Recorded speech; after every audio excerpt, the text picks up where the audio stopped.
The Legend of Zelda: A Link to the Past really is a link to the past for old geezers like myself.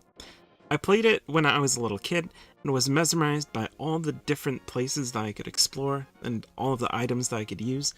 It was a game that really, I think, encapsulated everything great about not only The Legend of Zelda, but games as a whole at that point. And it also created a long string of games that use it as a reference point, even within the Zelda series itself. I could rattle off a ton of games just within that franchise that would give anyone a great time. But I don't want to spend too much time on the Zelda series because I feel like it's pretty likely anyone looking for similar games would have already played those. So I'll only briefly mention that if you haven't played A Link Between Worlds and you love A Link to the Past, you should probably go play that before you go look anywhere else. It's so similar that it's basically a direct sequel, and it's received universal acclaim in doing that.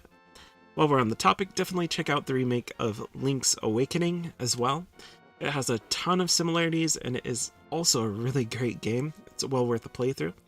Now, on to other games outside of the Zelda series. Blossom Tales is probably the most similar to A Link to the Past, with a lot of similarities in the moment-to-moment gameplay, which includes the different items that you get, which are very similar to things you'll see in A Link to the Past, the monsters that you fight, with tons of bosses and puzzles strewn in between it all. It's an indie developer, but they've managed to pull off the Link to the Past style very well. Each of the two games is a fun experience, which is nice and very tight with around 10 to 15 hours each of gameplay. These games will be especially great for people that really do just want more Link to the Past. While they don't feel particularly new and different because of that, they really do scratch that itch. You can play Blossom Tales on Switch and Steam. Crusader of Centi has a lot of similarities in the visuals, most of which are pretty readily apparent just by looking at it. You're exploring a top-down world with a similarly cute art style. It also has puzzles, bosses, and a world to explore, but Crusader of Centi has a lot of different things that set it apart. The most obvious is the animal friends that you make along the way.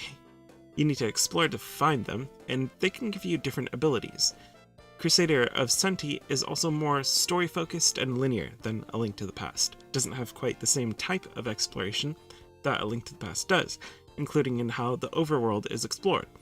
It trends a bit more towards JRPGs of the time, if anything, having this sort of overworld map. But even with all of those differences, I think that Crusader of Centi will definitely appeal to fans of A Link to the Past. The combat and moment-to-moment gameplay is similar enough that I think people will like it. You can play Crusader of Centi on the Sega Genesis.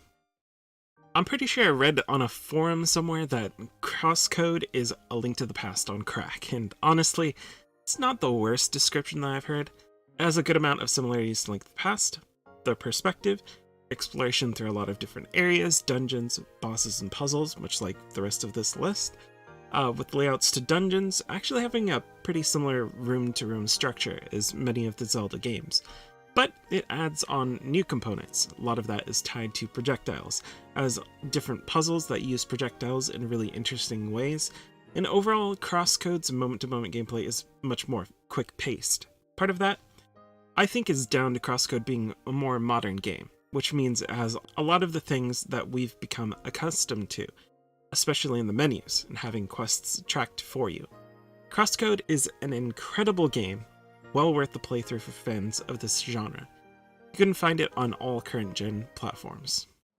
Illusion of Gaia is part of Quintet's incredible trilogy of games on the Super Nintendo. I think it's the most similar to A Link to the Past of the three, with a focus on dungeons, bosses, and puzzles.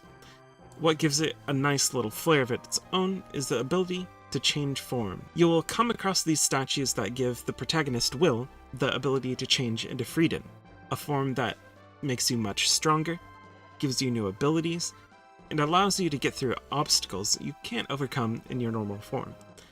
While it is a bit more linear and has a focus on getting new abilities instead of gaining new items, I think that Link to the Past fans will definitely enjoy Illusion of Gaia's myriad of locations, all with a bit of mystery to keep you moving forward. And although they aren't as similar to Link to the Past, I would definitely recommend you also check out their other games, Soul Blazer and Terranigma. a big variation, but really cool. I love those games a lot. Soul Blazer especially is very underrated. Illusion of Gaia is on the Super Nintendo. Ys Oath in Felghana is one of the first Ys games that I ever played all the way through, which sent me on a search to play every Ys game that I could find. It's really an incredible experience and has a lot more in common with A Link to the Past than it might seem. The structure is pretty similar, with exploration through various dungeons. Items that you find will give you the ability to open up exploration to even more parts of the map. Much like Link, Ys has the same protagonist across the entire series, the red-haired warrior, Adol Christin, and similarly, it's very rare that he ever talks in any of the Ys games.